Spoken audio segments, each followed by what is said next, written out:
मुलुक महाराष्ट्रामध्ये सगळ्यांचं स्वागत. नमस्कार, मी अमित गद्रे. एक मोठी बातमी आपण बघूया. पाकिस्तानच्या इस्लामाबादमध्ये इराण आणि अमेरिकेदरम्यान झालेली जी बैठक आहे ती निष्फळ ठरली आहे. ही शांतता बैठक निष्फळ ठरल्याचं अमेरिकेचे उपाध्यक्ष JD व्हॅन्स यांनी पत्रकार परिषदेनंतर स्पष्ट केलंय.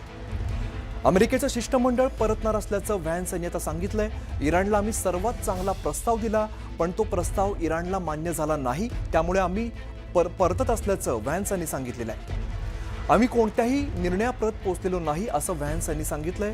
इराण त्यांचा अणु कार्यक्रम थांबवण्यास तयार नसल्याचं व्हॅन्स यांनी सांगितलेलं आहे. तर अमेरिकेसोबत सहमती होऊ न शकणाऱ्या प्रस्तावामुळे चर्चा निष्फळ ठरल्याचं इराणनं म्हटलेलं आहे. हॉर्मुझ अणु प्रकल्पावरती अमेरिकेने दिलेला प्रस्ताव मान्य नसल्याचं इराणनं स्पष्ट केलंय. दरम्यान चर्चा झाली, ती निष्फळ ठरली. आता पुढे काय आपण समजून घेऊया. तणाव पुन्हा शिगेला पोहोचणार का?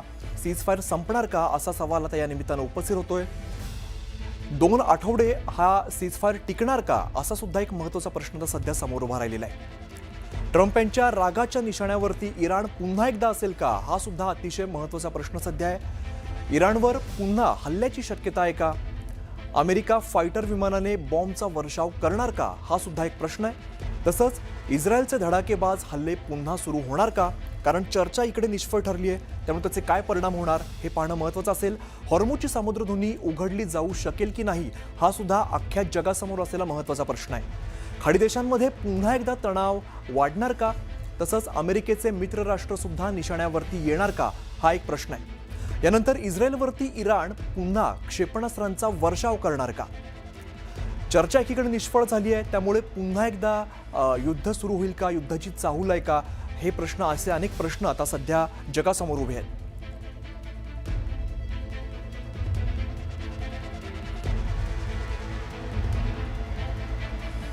तर इराणचे संसद अध्यक्ष मोहम्मद बाघेर यांचं एक मोठं विधान समोर आलंय.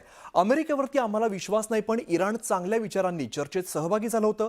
अमेरिकेने ठरवावं की विश्वास जिंकायचा की नाही, असं ते म्हणालेले आहेत. आणि त्याचबरोबर आमच्या सुरक्षेसाठी सर्वतोपरी प्रयत्न करू, असं देखील गालिबफ म्हणालेत.